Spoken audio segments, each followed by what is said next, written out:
గుర్తుపడతారా మన అన్న? గుర్తుపడతా ఆయనను? మీడియా సోదరులు అడుగుతున్నా, మీ లోకలే గుర్తుపడతారా మామిడి నర్సారెడ్డిని? ఈయన జైలుకి వెళ్లి 307 చేసి అటెంప్ట్ మర్డర్ కేసులో బయటకు రాగానే సార్తో దిగిండు. మరి వీళ్ళు గుండాలా మేము గుండాలా? అంటే మేము ఇలా నిలదీస్తే గుండాలం అయిపోతాం, సిద్దిపేట పోతే గుండాలం అయిపోతాం.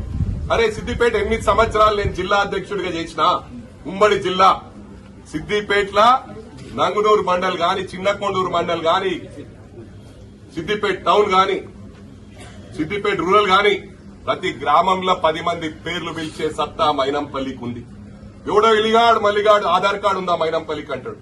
అంటే హరీష్ రావు అని అయ్యా రాజ్యం ఇది, మొత్తం రాష్ట్రం అంతా వేరే స్టేట్లు ఎన్నని తిరగొచ్చు, ఎవరి గురించి అన్నా మాట్లాడొచ్చు. నేను సిద్దిపేటకి పోతే సిద్దిపేటలో ఆధార్ కార్డు ఉందా అంటాడు. అరే నేను 2 సార్లు ఎమ్మెల్యే రా భయ్. తెలంగాణ ఉద్యమం టైంలో ప్రజలు మ్యాండేట్ ఇచ్చిండ్రు. I'm the only MLA from Medak district